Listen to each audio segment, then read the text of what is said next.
Hello and welcome to I Know Dino. I'm Garrett, And I'm Sabrina. and today in our 389th episode, we're doing our Q&A. Woohoo!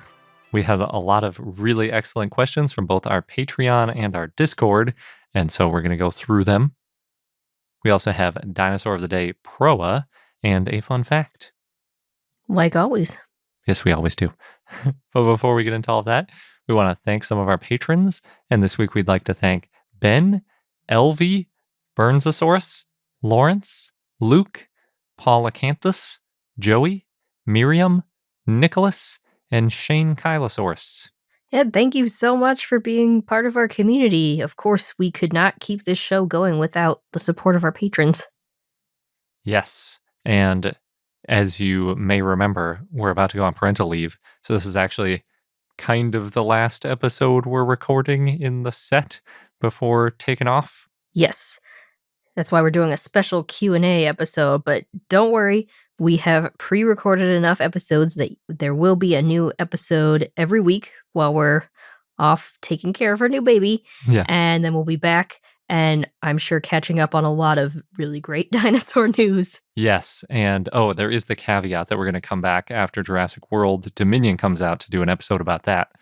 So we're not really disappearing, but we'll pop in on our Discord server from time to time and stuff, I'm sure, too. Yeah. Of course. Even more reason why your support means so much to us. Oh, definitely, yes. All right.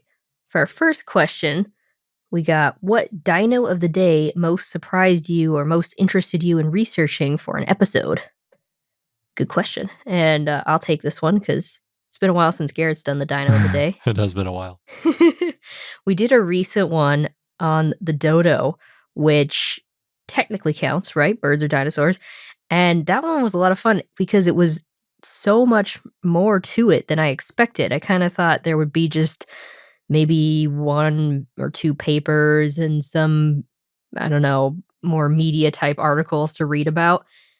But there was a lot. There's whole books, there's whole papers, there's all these different journal entries that people wrote about in the 16 and 1700s. Maybe I shouldn't have been surprised since the dodo only went extinct a couple hundred years ago. So Yeah. There were people with eyewitness accounts who wrote about them, though those accounts weren't always the most scientific, but they were enjoyable to read. It was a lot more mysterious than I expected. I thought the story was just going to be something akin to the passenger pigeon, where basically people like to eat them. They killed all of them by eating them. Yep. Now they're gone. And it wasn't the people, it sounds like. It was maybe inadvertently the people by bringing in other animals. Oh, that's that true. Killed them off. That's true. But yeah, and then the whole mystery about we don't actually really know when they went extinct. Right, and then people didn't believe that they were real for a while, then they didn't believe they went extinct for a while. Yeah. Fascinating. But I also like the Dinosaur of the Day segments where there's a lot of history and stories around them, or dinosaurs that might not be as well known, like Hylaeosaurus, we did in episode 240. And that one, it's one of the original 3 dinosaurs named, but most people, they talk about Iguanodon and Megalosaurus. Mm-hmm. There's also some really cool Dinosaur of the Day segments we've done where there's been a ton of specimens found, so there's a lot to know about that particular dinosaur, like Tenontosaurus in episode 376. Or there's some that have really interesting name meanings or origins, like Saturnalia, did that in episode 369. Also, the really early dinosaurs, or sometimes they're classified now as dinosaur forms, but usually at one point they were classified as dinosaurs, so that they count. Like Saltopus, that's episode 366. I mean, it sounds like I'm just liking all of them, but I also really like our milestone episodes because that often has a bunch of different dinosaurs, like our Hadrosaur Hootenanny in episode 350. We also have a really special one coming up in episode 400. It's only a few weeks away. And just as a hint, that has to do with some dwarf dinosaurs. I forgot what it was because we recorded it already. Guess I'll just have to look forward to it. Yep. So yeah, the things, there's a lot of surprises that come up, and I don't necessarily know what to expect just by when I do my initial search for the dinosaur name. Yeah, once you really get into it, that's when you learn all the nitty-gritty details. Yeah, and then there's often like these fascinating articles or notes that people wrote about something related to them years ago, and I love when those have been preserved and we can quote some of it. Yeah, some of the most interesting stuff isn't about the dinosaurs themselves, but the people that found the dinosaurs and the sort of process of either discovering it or where it ended up in museums and that whole rigmarole, because it can get really complicated. Mhm. Our next question is, what famous dino field expedition would you like to have been a part of? This was a hard one to narrow down. But I think for me, it's when Roy Chapman Andrews went to the Flaming Cliffs in Mongolia, because there's so much adventure, and they found so many dinosaur eggs and a lot of other really cool finds, including some really interesting mammals. And we're actually getting way more into that one in an upcoming episode, so I don't want to spoil it too much. But a lot happened, and it was cool. And also just the fact that they named it the Flaming Cliffs. Yes. Yeah, the level of adventure of the Roy Chapman Andrews going to Mongolia with cars from, basically like Model T style cars in the desert in places where modern cars struggle to drive is almost unbelievable. Mhm. But I would say, because the question for me is, what would I have liked to been a part of? That's too much for me. Too much adventure. It's too much sun, it's too much heat, it's too much sand. Too much difficulty. I'd probably go for a more recent expedition that uncovered something massive. I'd enjoy the challenge of getting something huge out of the ground, hopefully in a less extreme environment. With some modern equipment. Yeah, or at least, just some modern equipment in still an extreme environment. So I think the 10-ton Utah Raptor block would be Mhm. super cool to have been a part of, or the dueling dinosaurs. Those are two that come to mind for me. Something where this is a really big deal. Yes. And I also think any excavation on Mount Kirkpatrick in Antarctica would be really cool. That's where they found Cryolophosaurus. That's probably the one that I would want to be a part of specifically for which expedition.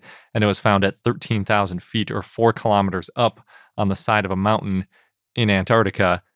But it was in the early 1990s. So by then they had good insulation Oh, and they okay. had I helicopters. was gonna say, that's and not things. an easy expedition either. But it would be really cool. Yeah. Yeah, so maybe the easiness, it's just that I don't like the heat. I find it a lot easier to imagine being in Antarctica than being in the Gobi Desert for some reason. Probably because I'm Scandinavian and I grew up in a very cold place. Our next question is, who of the early paleontologists do you wish you could have interviewed? And before we get into our answers, we inadvertently posted this question on our social media really recently. We had it scheduled to go way out before we got this question, but it works out in terms of, we get to talk about it now. And there were some really cool suggestions like, you've got Barnum Brown, Sir Richard Owen, Roy Chapman Andrews, Mary Anning, Stephen Gould, and Charles Walcott. Harry Whittington, I had to look that one up. He's a British paleontologist who's done a lot of stuff. So for me, it didn't say which one. The question wasn't which one, so that was good. And I had a hard time narrowing it down. I started off thinking, yes, Mary Anning, Mary Mantell as well, and just other women who were early paleontologists, but maybe they weren't classified always as paleontologists. Because they rarely had degrees, although most people didn't have degrees back then, but they weren't usually accepted into the scientific community back in the 1800s or even 1700s. Yeah, but there were a lot of women who did important illustrations of fossils too. Oh, yeah. And laid the groundwork. And there's this site called museumoftheearth.org that has a bunch of, it's Daring to Dig, and they have early trailblazers and a whole list of fascinating women from the early paleontology days. So, I'd probably go through that whole list. But then, some more familiar names, maybe like Barnum Brown, Georges Cuvier, because he's considered the pioneer of paleontology. So that would be interesting. Yeah. Also Thomas Huxley, because he was one of the earliest people to find that link between birds and dinosaurs, and it would be really interesting talking to him. Yep. Yeah, I think too, people like Thomas Henry Huxley and some of these other people, if you tried to interview them from the past, they'd probably have way more questions for us than them. So quickly, I feel like the interview would flip on you really quickly, because if you asked Huxley something and you said, basically, yes, birds are dinosaurs and everybody accepts that now, And then he'd probably flip it around and be like, wait, which ones? How did we find out? How did that work? Who found that out? When did that happen? But yeah, so that would be really fun to talk to some of these earlier people who figured things out with the little bit of fossils that they had and now have sort of been vindicated. But for me, I agree about the women. We know almost nothing about so many of them since usually they published under a male relative's name. Oh, that's true. There are some projects that are trying to figure out, okay, who actually did this work, hmm but it's so hard to know. Yeah, because even if so, in some cases, like there's Ilana Nopsha, who presumably found some of these dinosaur fossils that Franz Nopsha published on, Mhm, but you don't know how much of it she was involved with. Did she excavate a whole bunch of them? Did she just find the first one and point it out to somebody? Did she mhm. actually write the things and then they got translated or published under a pseudonym kind Yeah, of thing? usually when you hear her name, it's like a one sentence, like, "She brought these fossils to her brother," Yeah. and then it's all about what he did with them. Yeah, and Mary Mantell is sort of a similar story where they think that she was a little bit more involved with it, but it's hard to know exactly. Mhm. So I'd really like to know that. I'd also really want to know what early humans that found dinosaur bones thought of them, although I'd need an amazing interpreter because they wouldn't speak probably much of Well, a then you language compared you to might us. get some cool stories on, like how we've heard about, giant bird stories or dragon stories, hmm that kinda thing. Yeah, I would love to know, just like go back a few thousand years Mhm, to somewhere where there are a lot of dinosaur fossils, like say the Badlands, and talk to whatever people are there and say, like, what do you think of this? mhm. Like, where did this come from? And just hear their stories and what they think of these dinosaur bones. I think that would be awesome. But yeah, in the more traditional camp of people that actually did publish a lot about dinosaurs, I would say Franz Nopscha or Gideon Mantell and Richard Owen would also be worth interviewing, even though might be a little bit prickly. I think it would be interesting to hear some of their opinions on things. Mhm. This next one is, if you had to take a side in the Bone Wars, would it be Marsh or Cope? And I wanna say, can I say lady? Because I felt really bad for him when I was doing the research on the Poor old Bone lady. Wars. Yeah. You're cheating. Oh, but he was, he liked paleontology, he was doing good work, and then he just got out-funded and I don't know, they Out hustled. out-hustled. They basically ran him out of paleontology. Yeah, that's a bummer. I also agree with you, though, that neither Cope or Marsh are particularly great figures. So I would pick Charles H. Sternberg Oh, yeah, because he was also. also involved And in. his autobiography was great. You could tell how much he loved hmm fossils and fossil hunting. And then one of his sons was even more successful, sort of built on what his dad had done, which I think is awesome. But between Cope and Marsh, I would pick Marsh, hands Oh, down, why? actually. Because before the Bone Wars, Marsh had debunked the Cardiff Giant, which was this 10-foot tall statue claimed to be a petrified human. And I just think he was a really good skeptic in general, sort of going around, sort of spreading scientific thinking to people. And the feud also partly started because he was the one that pointed out Cope's mistake. And Mm, Cope was just sort of too proud, or at least it seems that he was too proud. And his pride was getting in the way a lot of the time in just throughout his life. mhm, At least the research you did pointed to multiple times where he could have had a much easier time of something, but he was too proud to accept help yep. or to admit he was wrong or something like that. And so I think Marsh is a much better example of a scientist sort Marsh of. was pretty prideful too, He was, yes, yes, which is why I don't and really he like either of them. didn't give credit to anyone else, or he didn't like giving credit to other Yes, people. for sure, but at least he was sort of building on the scientific method a little bit more, I think, than Cope was. And Marsh also worked to help at least some Native Americans and became a friend of Red Cloud, True. which is a really cool story. Like he showed up and he saw these terrible rations. The US government was supposed to be supplying lots of food and other supplies as part of a treaty, and they were giving him really poor supplies. And Marsh was really disgusted by it and actually reached out to the president of the US and was like, you got to fix this. And Mhm. the president ended up firing the people in charge of that. And so he actually made some really significant change on behalf of other people. So I thought that was super cool. We didn't see any accounts of Cope doing anything like that. It doesn't mean he didn't, but we never saw anything like that. So Right. I think that's cool. And also, the last point for Marsh is that he was just a more successful paleontologist in general. 23 of his dinosaur genera are still considered valid compared to 9 named by Cope. I will say though, both were important figures in that they definitely drove each other Hmm. to these successes that they had. And if it weren't for them, who knows? The dinosaurs might not be nearly as popular as they are today. That's true. Yes. And they also both did a lot of damage. Yes. Because, right, they were trying to betray each other all the time and sort of getting in each other's way. And Oh, they were far from perfect. yes, so they both did a lot of good things and maybe even more bad things. But yeah, for me personally, I'm on the side of Marsh if I had to pick one of them. Our next question is, will there ever be a chance that your favorite groups of dinosaurs, sauropods and ankylosaurs, could change? I say maybe. I mean, I'm pretty stuck in my ways at this point, pretty attached to the sauropods. And I love the idea that there were just these giant creatures roaming around. Yeah, it's unlikely we'll find another group of dinosaurs that was larger than sauropods. Hmm. So if the thing you like about them is their size, you're probably going to stick with sauropods.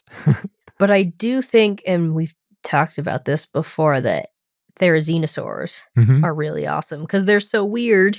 They are, And yes. they're they're related to some well-known carnivores, but they eat plants. Hmm. Yeah, I have to agree. I think therizinosaurs are already sort of my favorite. It depends on the day. I kind of like a lot of these dinosaurs. Ankylosaurus, I think, will always be my favorite. But in terms of ankylosaurs, there are lots of other dinosaurs I like more than just other ankylosaurs. I would say like therizinosaurus sort of exemplifies what Sabrina and I like best about sauropods and ankylosaurs. They're sort of big and fairly menacing, but they only eat plants. Plus, Therizinosaurus has the record of the largest claws of any animal ever on Earth, Yeah. period, which is such a cool thing to have. Why did they have such large claws? They're Yes. literally like a meter long, like 3 foot long claws, probably very sharp, which is just such an extreme Yes. evolution. It's ridiculous. And for something that probably would be happy to never use them or rarely use them because they weren't skewering each other and they weren't hunting things with them. It was probably mostly for defense or maybe somehow using it for feeding, like stripping leaves off of trees or something Yeah. weird.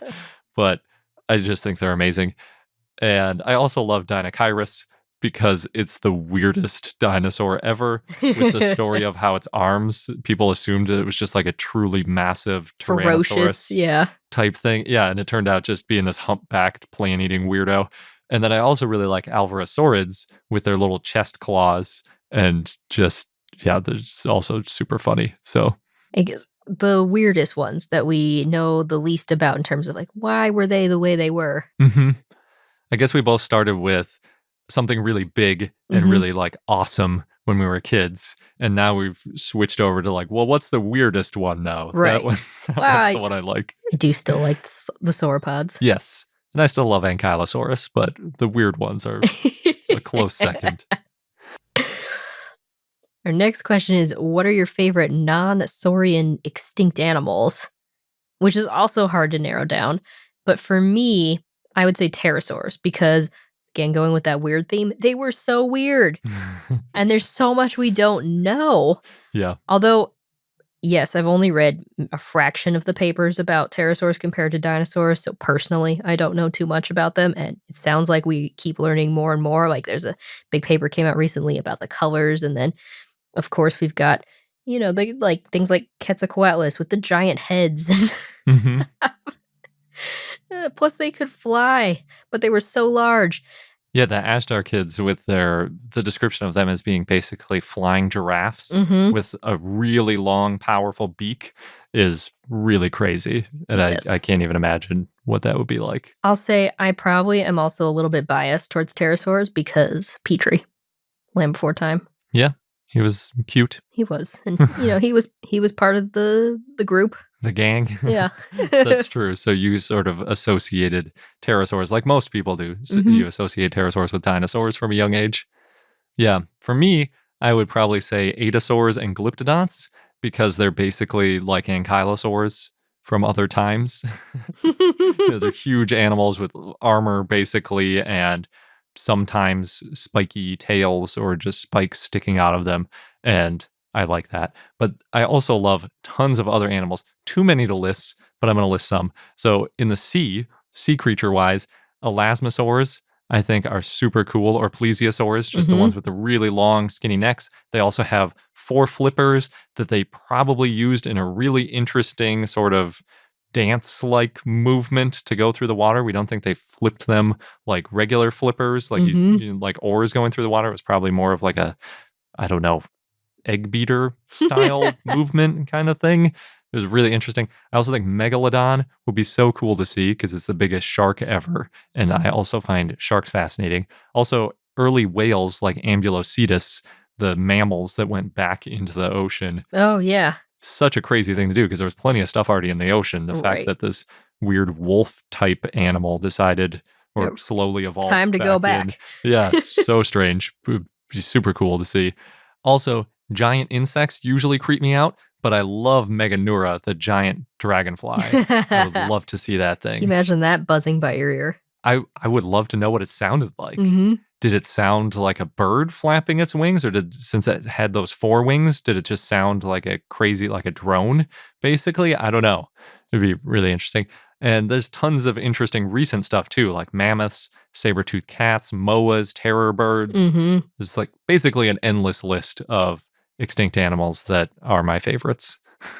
Dodos, what did they actually look like? Yeah, it would be cool to know. So related to that question, Garrett, do you have ancient plant or fungal life that you find interesting? Yes. There's a really cool plant that I know you know about called Azolla, which I really like. It's also known as mosquito fern, duckweed fern, fairy moss, or water fern. I like fairy moss the best. It is a good one. Yeah, duckweed fern and mosquito fern don't sound particularly appealing, but I like the name so much that you probably remember I tried to convince you to name our daughter that briefly, Mhm. but it is too weird of a name, probably. No one would ever know what it was. She would go her whole life explaining what her name is to everybody. Right, and how So, to spell it, probably. yes, because it's spelled Azolla, which isn't really obvious. But it's such a cool plant. So it floats on the surface of water and it fixes nitrogen directly from the atmosphere. It's one of those fancy plants.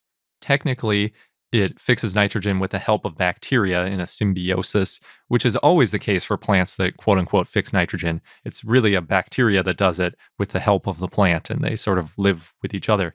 But the coolest thing is the Azolla event, it's called, which was about 50 million years ago.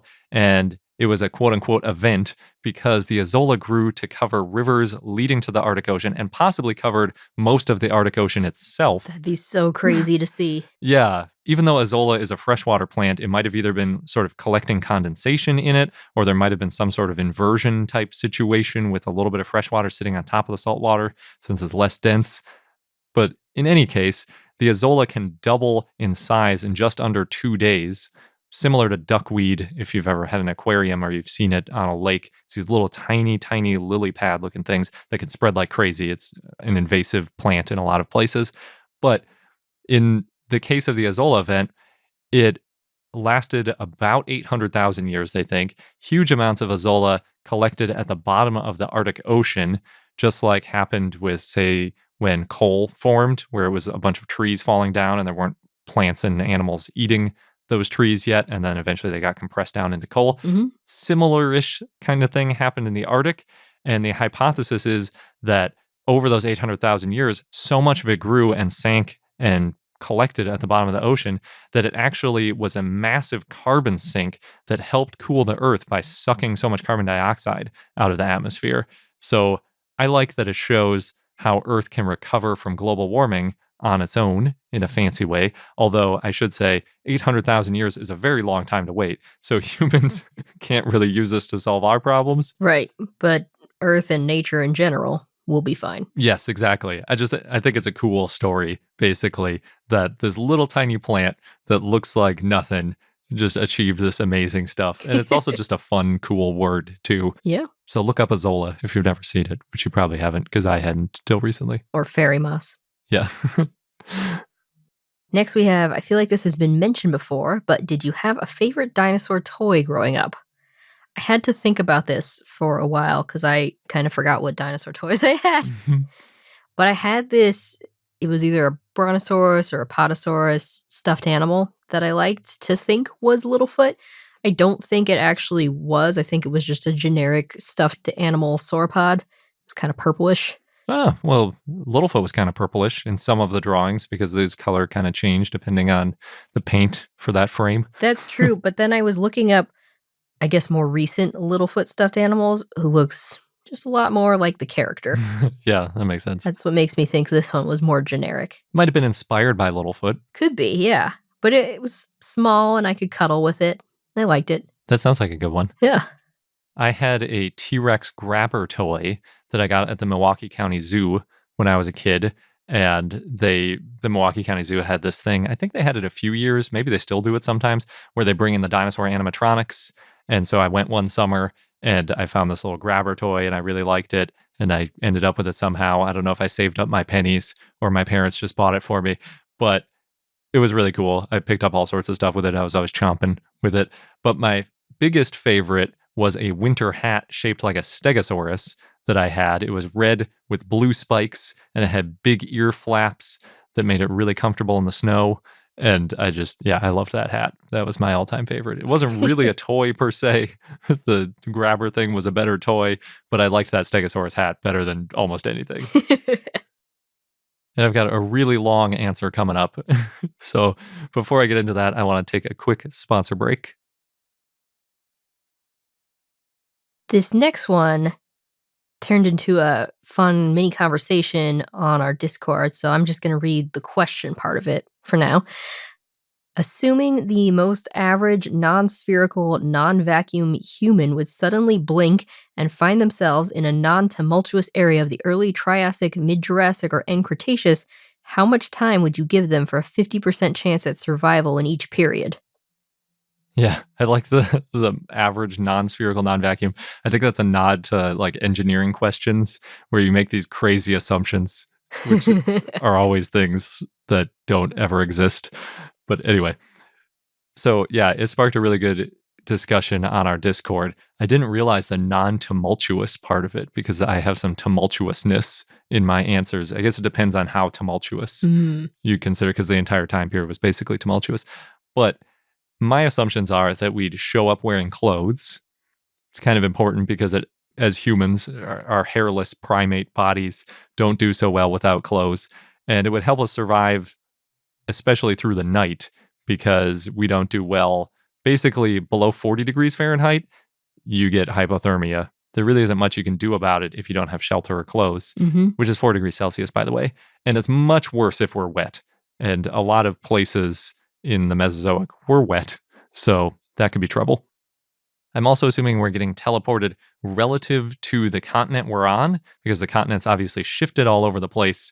So we're in California, so I'm going to assume we're going to land in the part of the North American plate that is California in the future, or in the past, not in the future. Yeah, we're in the future. Yeah, we're the future. And then I'm also assuming that we're teleported exactly at ground level, not 1,000 feet in the air, like the Hitchhiker's Guide to the Galaxy. So if the ground changed in height, we're going to teleport to that height. So starting with the early Triassic, one big problem for us would be the climate, probably more so than the animals even that were around at the time. So CO2 concentrations were several times what they are today, and that probably wouldn't be a direct problem for us. At high levels, carbon dioxide can cause headaches, dizziness, nausea, and drowsiness.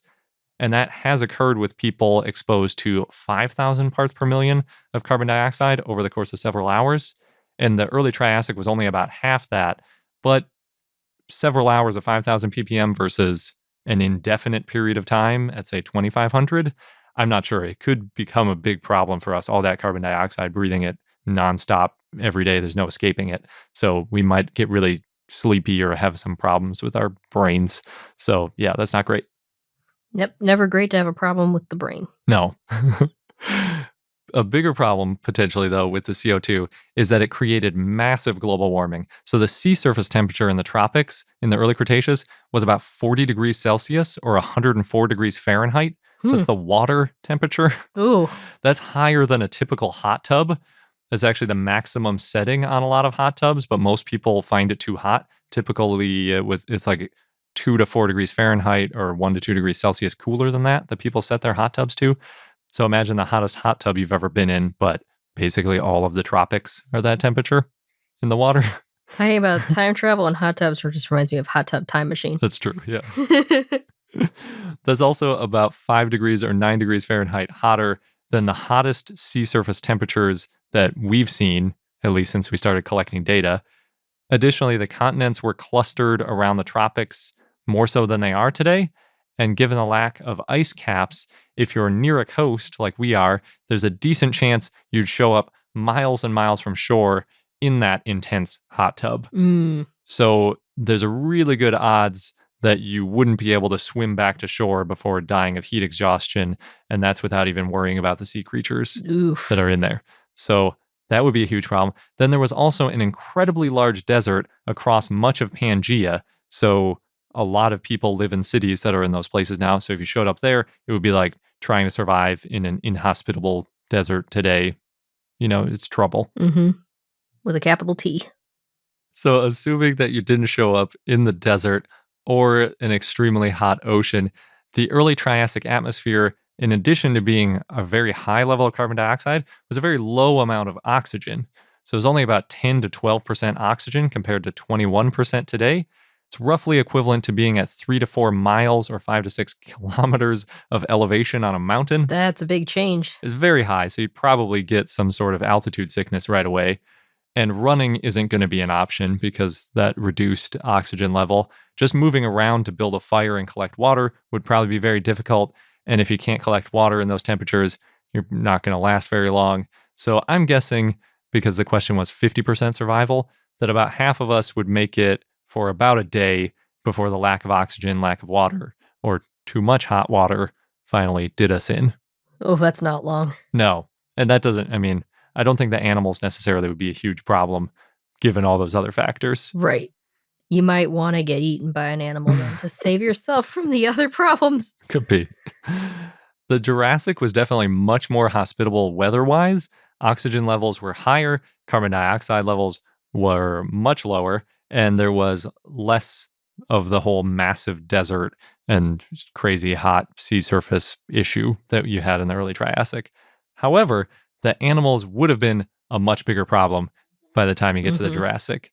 I found some really interesting accounts that the reason animals often are afraid of people is because we're bipedal, which sounds weird when you just say, like, we're bipedal, so animals are afraid of us. One hypothesis is that animals tend to rear up when they're in a threatening posture. Oh, so we always look like we're in a threatening posture. Yeah, exactly. So it's possible that, like, us just walking around, a lot of animals just think that we're threatening everything around as we're walking. But it could also just be that being bipedal, we're way taller pound for pound than really any other animal since we're basically just balancing on end. So it could be that we're so much taller than things, and animals really do respect height quite a bit. They always rear up. They're always trying to make themselves look bigger. Could be why things like Spinosaurus had that big sail on their back. So it's possible that in the Triassic, since a lot of things were pretty short, we might have been able to sort of skate by. We might have startled some of the things around us. It might have been that they're more afraid of us than we are of them situation in the Triassic. But by the Jurassic, there were lots of things that were taller than us. Instead of having crocodilians and dinosauromorphs and other shorter creatures for the most part in the Triassic, in the Jurassic, you've got tons of large carnivores and herbivores, which would have been significantly taller than us. And you do have to worry about herbivores too, because they might see you as a threat and want to get rid of you. Just burrow with the fellow mammals. Yeah, that would be probably a pretty good strategy. Fortunately, the oxygen levels in the Jurassic were high enough that we could probably run and or climb to try to find a way to get away from them, or dig into a burrow. That would be another option. Again, the biggest problem would be getting clean drinking water, so half of us would probably succumb to dehydration after about a week. Oof. But in either ecosystem, we wouldn't have the food that we evolved relying on. Angiosperms hadn't evolved yet, so we probably can't get all the vitamins and minerals we need from the environment. You can't get all of it from meat. You have to get some of it from plants that we evolved around. It's just how we evolved. We evolved in this specific ecosystem, which is why it's important we got to protect it, because if we get rid of all the plants that we evolved eating and needing for our vitamins, it's going to be a huge problem for us. So in a best case scenario, where you were fully equipped with everything but food, we'd probably last, I would say, less than a year before getting malnourished by some lack of some vitamin or mineral or something Hmm. that we don't have access to. So, yeah, I think if you're using fires and careful shelters, we could do reasonably well at avoiding predators, but the other aspects of the environment would be the really big problem. The low oxygen levels, the crazy heat, and the lack of any plants to eat. Then you go to end-Cretaceous and you really have to worry about the animals. Yes, that would probably be the farthest, the most extreme where you'd have to maybe worry the least about food. Maybe there are some angiosperms that are producing the vitamins and stuff we need. You might be able to eat flowers, like how you can eat tulips and you can get certain stuff out of those. Might be able to pull off a decent diet in the late Cretaceous. But then, like you said, you've got some really nasty predators running around. Or if you're there just at the very end of the Cretaceous, you got to worry about that asteroid. Oh, that's true too. Yeah. So that's my answer. I know it was long, but it was really fun to go down sort of analyzing what would be the biggest threats. Sounds like we humans would not do well. No, we evolved in this time period, and it's the time period on Earth where we're basically doing the best. Mm-hmm. We scare all the animals just by walking around the neighborhood. Yep. Our next question is, what's the coolest fossil you have found or seen? There's only one fossil that I found, and it was a piece of eggshell when we went on our dinosaur dig in Montana, which was really cool. It was not clear which dinosaur it belonged to, because with eggshells, it's just really tricky. Mm-hmm. But I'm happy that I was able to find a piece. Yeah, that was cool. It was probably a theropod, presumably. Possibly, yeah. In terms of a fossil that we've seen, the first one that came to mind for me was Borealopelta. Oh, yeah? I know. Picking an ankylosaur? Well, we just talk about it so much. It is really cool. And then I was thinking, oh, that might be the same as what Garrett says. So to be a little bit different, but same museum, Black Beauty, also really cool. And I mean, Dippy made a huge impression on me, but Dippy is a few different fossils put together. So I don't know if Dippy counts. But when I was a kid, I remember visiting my grandparents who lived in England at the time there, and I saw Dippy, and that was part, that along with Land Before Time was like, yeah, dinosaurs are really cool. Yeah.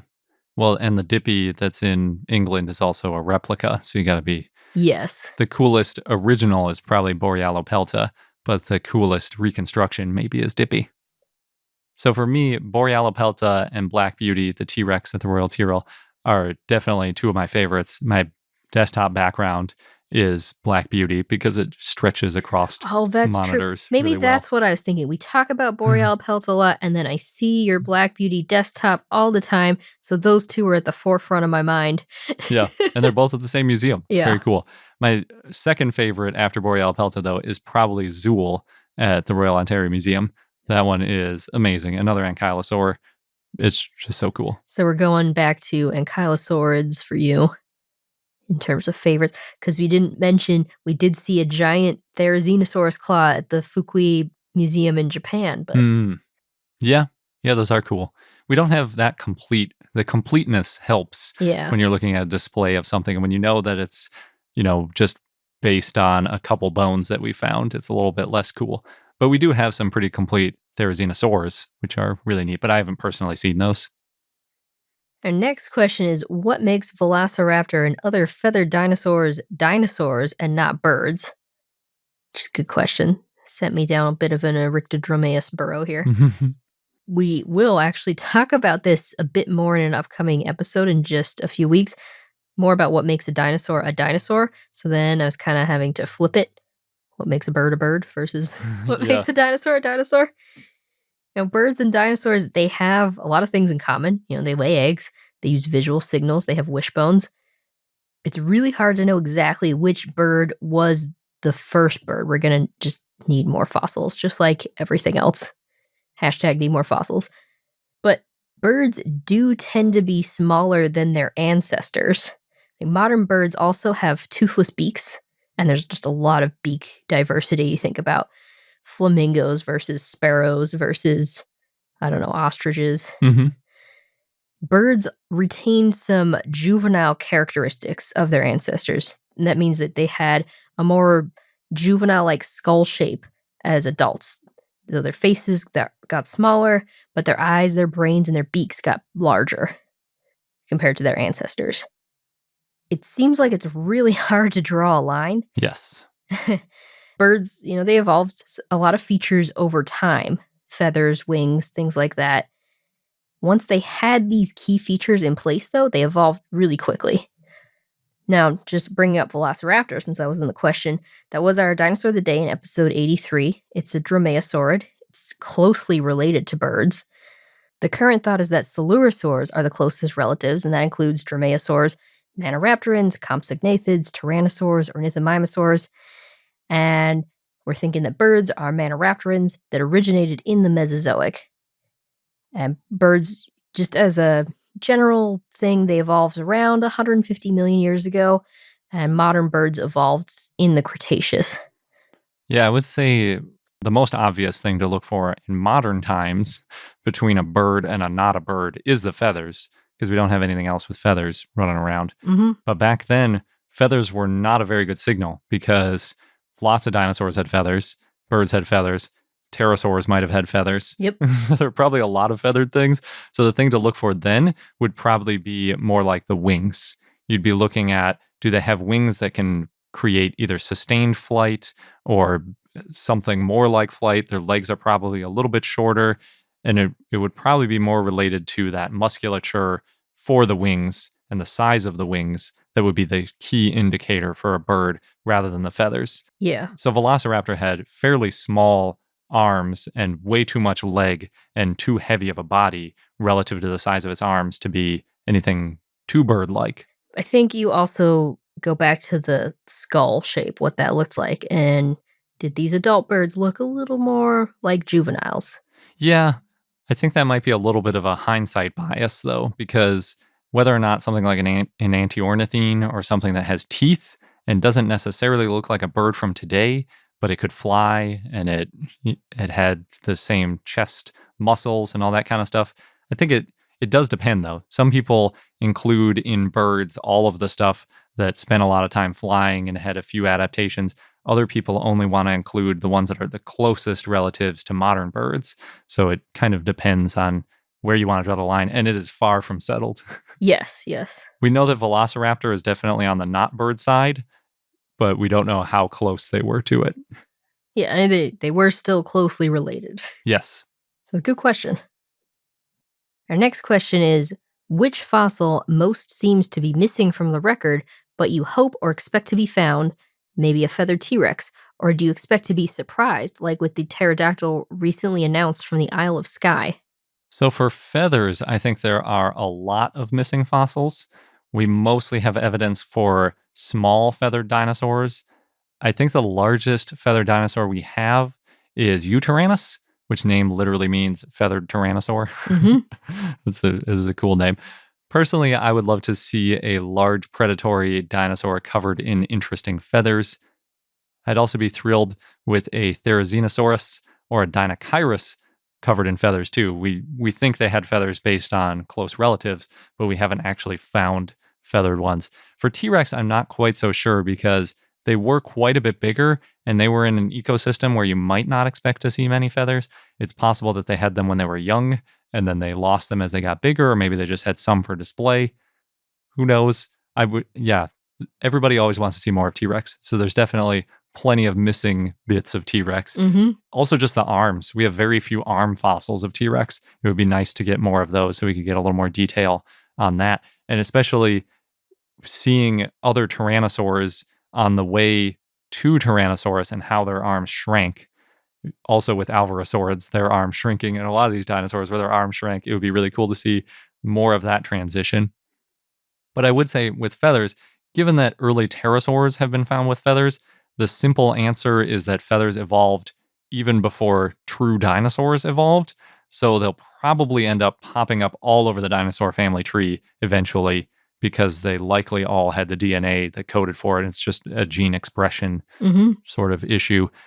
I don't think that's particularly missing, but it would be interesting. The more dinosaurs we find with feathers, it'll help fill our view of what these animals looked like. The dinosaur fossil I think that is the most conspicuously missing is definitely a really early ornithischian. So the consensus is that dinosaurs are split into saurischians and ornithischians. That is still the widely accepted consensus.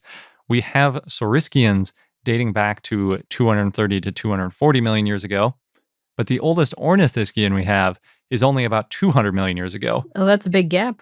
Yeah, it's a huge gap. There are no early ornithischians. Where are the 30 to 40 million years of ornithischians after dinosaurs evolved?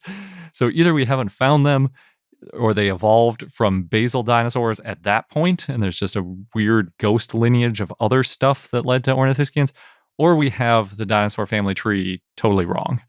And that's the Ornithoscelida solution, is that instead of having Saurischia that was 230 to 240 million years ago and Ornithischia, which was way more recent, you pull the theropods out of Saurischia and group them with Ornithischians into Ornithoscelida. So now you've basically got sauropods, and then you've got the theropods and Ornithischians together. And since theropods go all the way back to 230 to 240 million years ago, that would get both of those main groups all the way back to the origins of dinosaurs, which is why I liked it so much when that theory was proposed or hypothesis was proposed, because I thought it cleaned it up nicely. Yeah. But it wasn't widely accepted, so I have let it go. And Well, for now, things might pop up again. Yes, but we need to figure this thing out. The early ornithischians, that Triassic research that is often forgotten about. People focus more on Jurassic and Cretaceous stuff a lot of the time. Yeah. Partly because there is so much more of it. The farther back you go in time, the harder it is to find fossils. But yeah, so there's a lot of Triassic stuff that's missing. I would like to see. I will say, I think there might be a growing number of people studying Triassic just based on the last SVP, hearing the talks and talking to different paleontologists and their work. Yeah, I think a lot of people have recognized we're missing some of these fundamentals about early dinosaurs that would be good to know. Mm-hmm. The next question is, what is and isn't known about dinosaur skin? How is it known? Soft tissue preservation? So we actually know a surprising amount about skin, given just how unlikely it is for soft tissue to fossilize and to be found 100 million years later. There isn't any skin that's preserved in anything close to its original condition, unfortunately. Mm-hmm. At best, in terms of the original skin itself, there's basically a thin film of material that's high in carbon, usually black, and can be identified as basically fossilized skin. But in practice, it's almost more like a chalk outline of where the animal was when it died and where its limbs were and where its skin was. And sometimes that can be misleading too, because the skin can kind of slough off a little bit as it decomposes before it fossilizes.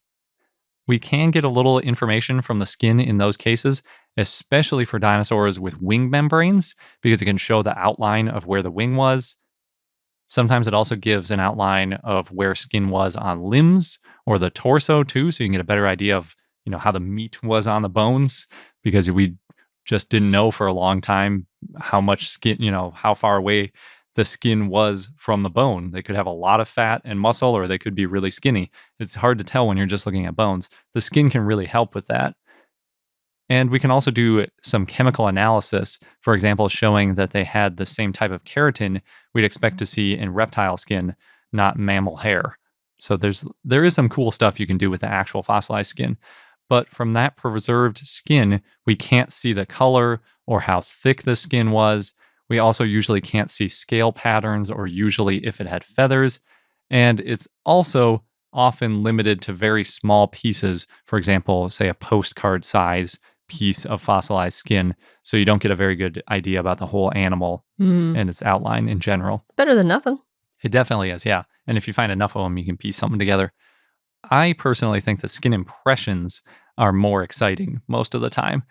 They give a really good picture of the scale patterning and the size of the limb or foot or whatever it was that made the impression, because then you're not getting this already dead and slightly modified skin that's probably part of the way through the decomposition process. You're getting an impression of the skin on an actual living animal leaning up against something or sitting down or taking a step. And we've recreated things like the fleshy foot pads from skin impressions in footprints, which I think is so cool. Mm-hmm. We've also learned a lot about the geometric shapes and patterns of scales on some dinosaurs by looking at these skin impressions. So it is super cool. But there are some that preserve the skin really well. For example, like Borealopelta, that has skin and keratin basically preserved on its body. And you can see some of the detail there. But yeah. Are few and far between. Yeah. And the main things we're missing is basically all the stuff you'd like to know when you're drawing it, how big the skin is, what the texture of it was specifically in a lot of cases, what color it was. And we only have little bits and pieces here and there to sort of combine and give best guesses about. Gives you a lot of artistic license. That's for sure. Our next question is, do you have a routine for how you do the research for each episode, like checking particular sources to get fun facts or info on the dinosaur of the day? And I'll start with this one. Yes. Usually it takes several days to a week for me to do a dinosaur of the day, unless it's a really in-depth or long one. Then sometimes it's multiple weeks. Or, if we have the milestone episode, that takes sometimes a couple months. Yeah. Sabrina's good at planning those out. I start by finding all the sources I can, and then I spend a lot of time reading and distilling the information, double checking the sources to make sure that, they're reputable sources, and then I piece it together in as best way I can to tell a story. When it comes to our news items, we have Google alerts set up.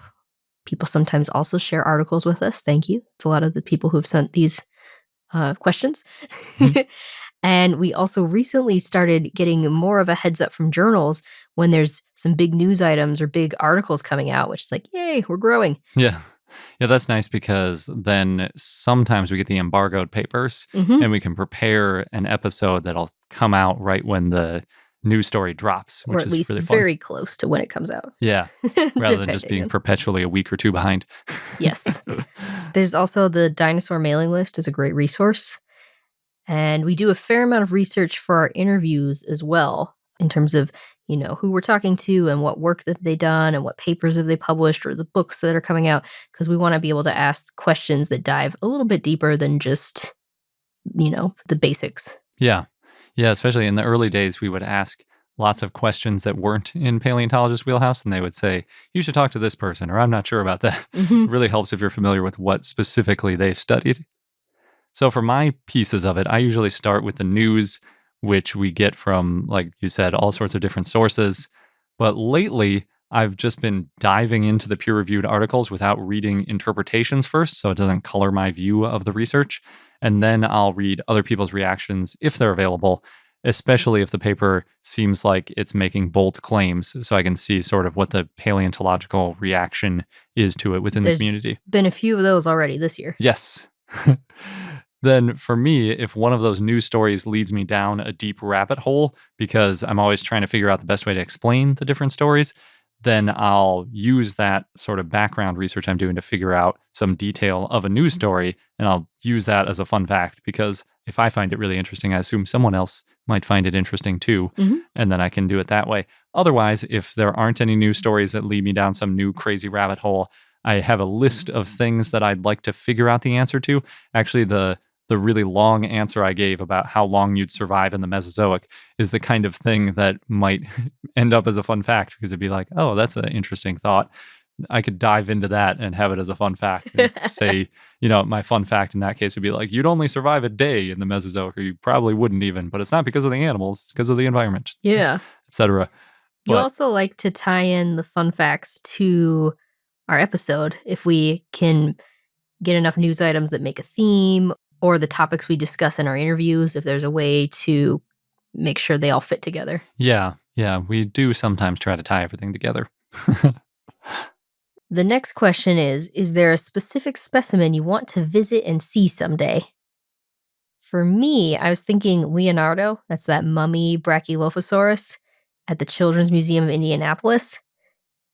That's a cool one. Yeah, just because I like seeing the mummified type dinosaurs. It's very lifelike. Or dying, like in the case of, it doesn't look as serene and just like it laid down like Borealopelta does in that case. Sure. But it's cool that so much stuff got preserved. Then I went down a little bit of a rabbit hole and I was looking up, okay, what other specimens are out there? Because I generally look at the papers or, for Dinosaur of the Day, I'm looking at a genus, not particular specimens, Hmm. unless it's just the holotype. But anyway, so there's some other really cool sounding ones. There's like a whole Wikipedia page of just dinosaur specimens with nicknames. That's a good place to start. Yeah, which I don't think it's a full list. They might not have all of them, I'm but sure it's not. yeah. But some of the ones that stood out to me, there's Pink Iggy at Dinosaur Isle, on the Isle of Wight, and it's named Pink Iggy for its pink bones. So that would be cool to see. Is it an iguanodon? Is that why it's called Icky? Yes, it's an iguanodon. That would be cool. I don't think I've ever seen a pink dinosaur fossil before. Me either. Before our trip to Australia, I would have said an opalized fossil. Oh, yeah. Yeah, those are super cool. We saw that and it was amazing. I wouldn't mind seeing those again. We didn't list those in the coolest dinosaur fossils we've seen. Those were pretty epic. Oh, yeah. There's also the holotype of Brontosaurus at the Peabody Museum of Natural History in Connecticut because I still love Brontosaurus. Mm-hmm. And I really want to see the Peabody Museum. This, of course, this doesn't include all the museums that I want to see around the world, but I don't know exactly what specimens these museums have. So it's more like I've just got a list of places to go and see what I can see. That is usually how we do it. It's a list of museums more than a list of specimens. But yeah, there are some specific dinosaurs that I would like to see. I'd like to see CMN 8880 at the Canadian Museum of Nature. That's the ankylosaurus skull in Ottawa, Canada, the largest ankylosaur skull ever found at about 66 centimeters or 2 foot 2 inches wide. That would be super awesome. Aside from that, I've really got spikes and spines on my mind lately, so I want to see all this stuff. The neotype of Spinosaurus, especially the tail, which I think is currently in Chicago, but I'm not sure. Spicomelus, the rib with the spiky osteoderms sticking out of it, which is probably from an ankylosaur. I would love to see that. There's Bahatosaurus, the sauropod with big forward curving spines. Oh, yeah. It's like a Margosaurus, but they curve forward towards its head in a really interesting way. I would love to see that. And then both a Margosaurus and Aranosaurus, I would love to see those too. Aranosaurus too, just being big sail on the back of an herbivore is fascinating to me. Yes, same. We got to go to Europe for those though. We've seen displays of Aranosaurus. Yeah, I'd like to see the original fossils though. We've got one more question in our Q&A episode. It's, have any dinosaur fossils been found in Antarctica? Is there any chance any skin, bones, etc. could be locked in the permafrost? If not dinosaurs, ancient mammals? This is another Erictodromius burrow level question that I would... rabbit hole, yeah. Yeah, that would usually end up as a fun fact in a typical episode if I read this question on our Discord or just came up with it on my own. So there have been dinosaurs found in Antarctica. We mentioned Cryolophosaurus. It was found on Mount Kirkpatrick, deep in Antarctica, only about 400 miles from the South Pole, actually. It was during that discovery that they also found a prosauropod, which much later was named Glacialosaurus. And they found, quote unquote, teeth from scavenging theropods as well, and a pterosaur humerus, as well as a tritylodont molar. I think that's a mammal, I'm guessing. Don't really know how to pronounce it, not a dinosaur. There's also been discoveries from much easier to access parts of Antarctica, not way up the side of a mountain near the South Pole. Most notably is probably James Ross Island, that includes the first Antarctic dinosaur discovery, which was Antarctopelta, a ankylosaur. It was found back in 1986, but it actually wasn't named until 2006. Cryolophosaurus was found a little bit later, but named pretty quickly. So that was the first named dinosaur from Antarctica. Unfortunately, Antarctopelta is not in the best shape because since it's in a much warmer part of Antarctica, there are actually freeze-thaw cycles there, which really tear the bones apart. When you go up a mountain on the side, like near the South Pole, it's super cold all the time. It's never thawing. So it actually was in better shape, the Cryolophosaurus material. That's probably why it took a while to name Antarctopelta. I think so, yeah. We also didn't have the types of bones that you really like to have when you're looking at an ankylosaur, basically a complete skull with all that skull ornamentation. Unfortunately, we can't find any frozen skin or other remains of non-avian dinosaurs on Antarctica. The oldest ice on Antarctica is about 800,000 years old. It is the oldest ice in the world, but that's way too recent for non-avian dinosaurs. Back when dinosaurs were roaming Antarctica, it was actually farther north and didn't have year-round ice, if really any ice.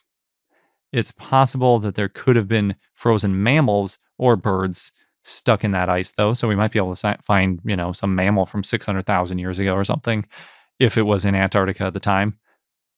The main mammals around Antarctica are seals. So it's definitely possible that one of those could get stuck on the ice one way or another and get frozen in Oh, there. no.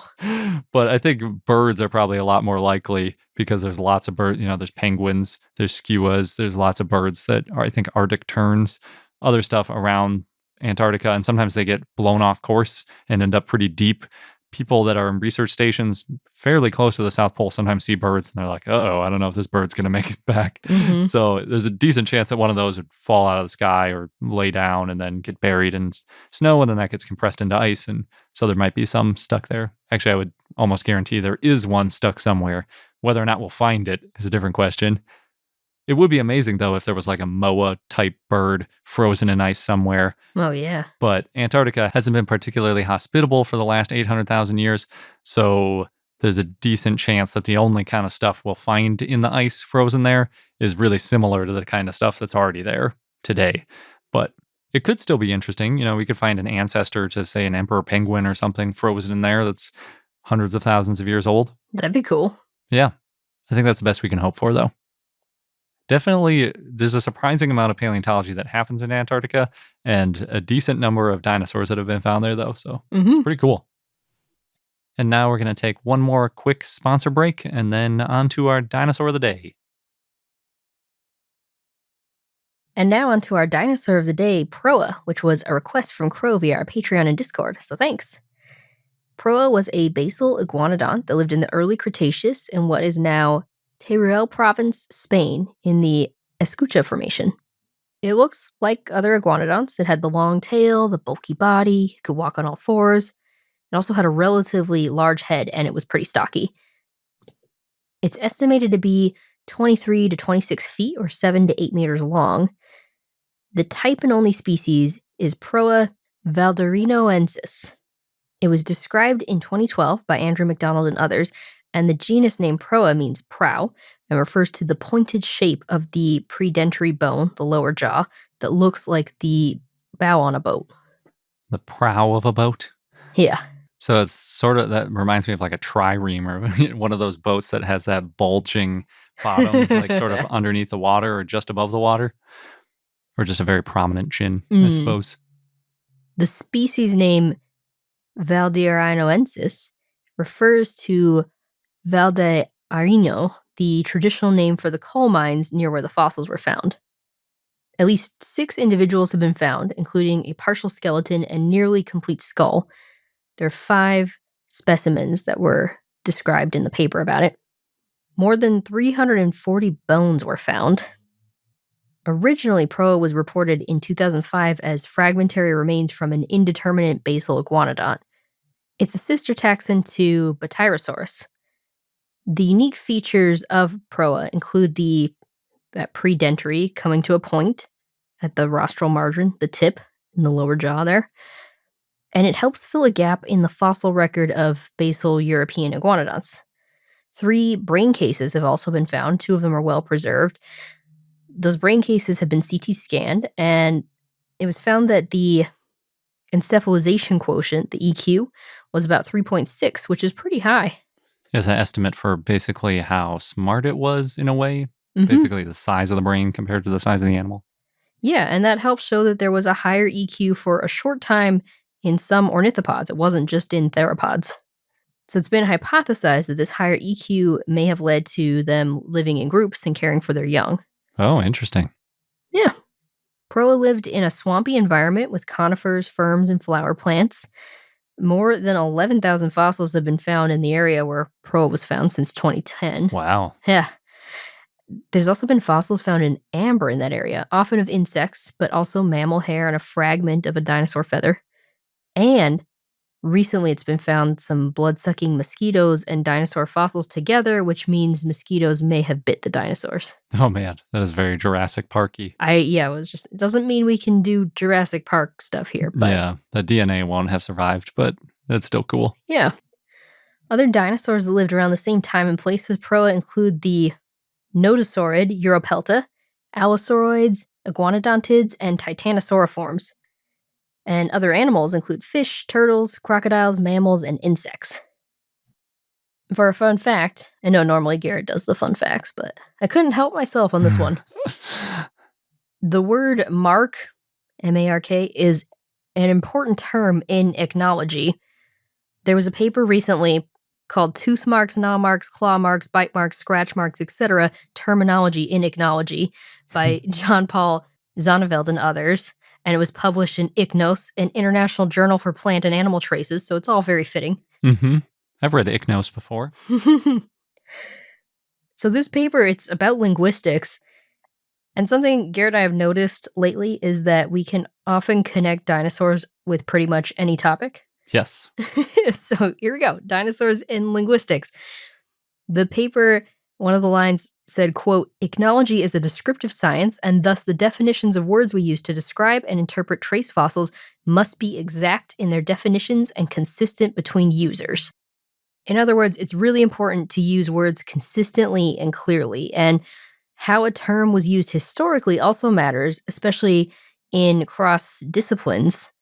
And ichnologists often also cross into archaeology, anthropology, pathology, taphonomy, zoology, forensic science, and of course, paleontology. So when you've got all these different sciences, you want to be able to use consistent terms that make sense. The paper also was talking about, words that are more descriptive but more fluid in how they're used should be used carefully and, quote, honor their common meaning. So mark is one of those words? Yes. There's, according to the authors, a term that has become too ambiguous is bite mark. Oh, okay. Because it just means any tooth that makes a mark? It's because there was a paper in 2015 that was trying to clarify words like trace, mark, and structure. And the authors of this paper, I think, mostly liked the 2015 paper, but they disagreed with some of the definitions of the words, like mark, because the 2015 paper said the word mark was meant to refer to physical sedimentary structures like ripple marks or wrinkle marks, but that doesn't account for other uses of the word mark, like if you're talking about marks with trace fossils, gnaw marks, scratch marks, puncture marks, claw marks, tooth marks. So I could see how that can get a little bit confusing. Now, mark can be a noun or a verb. We'll focus on the noun here. The origin of the noun, quote, likely derived from the West Saxon word merk. I don't know if I'm pronouncing that right. Meaning trace, impression, or boundary, and may have been derived from the Latin margo or Sanskrit marga, end quote. It's also similar to the word mark in Swedish and merk in French. And just looking at the Oxford English Dictionary, there are 41 definitions of the word mark. It's too many. Well, yeah, I can see how it might be confusing then to only use one definition for it in ichnology. The authors of this paper also said there's a lot of times the word mark has been used in the past century in vertebrate, taphonomic, and ichnological literature. They said bite mark is a term also used in many fields and, quote, is self-evident in its meaning, end quote. And they said bite mark is the most accessible term and clearer than a term like bioglyph or bite trace. Bioglyph. Yeah, that is not clear. No. Bite trace also is kind of weird sounding compared to bite mark. Yeah. I think because people have bite marks, right? Like if you bite into an apple, you'd say like that's the bite mark in the apple. You wouldn't say that's the bite trace. Yeah, that's true. So it's just easier for us probably to associate it as bite mark.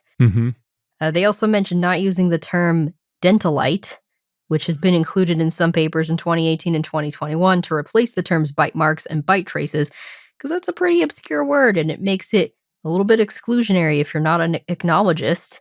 Yes, I have never seen the word bioglyph or the word dentolite. I haven't either, but it could be maybe we read it in a paper and then just kind of glossed over it because we're like, well, That's a different word. I think we mostly see people that are sort of getting into ichnology from the dinosaur side Mhm. rather than ichnologists that are getting into dinosaurs. Oh, I So see. they're using the more accessible terms that aren't like just ichnologists using them. Yeah. But yeah, just another reason too, because it's multidisciplinary. So you want to have these common terms that people know across different sciences. So there, basically, there were people that have tried to limit the word mark, and there's this new group saying, "Nah, we got to use mark. Just Mark is a use, good word." yeah, especially bite mark. Gotcha. That's cool. It's good to clarify. Yeah, definitely. And, we talk about bite marks all the time with dinosaurs. And that wraps up this episode of I Know Dino. Thank you for listening. And again, don't worry, we will be on parental leave, but we will still be having new episodes come out that we've pre recorded. If you want additional information for any of these upcoming episodes or, previous episodes, we have links to all our sources in our show notes, and you can get that at iknowdino.com. Thanks for listening, and until next time.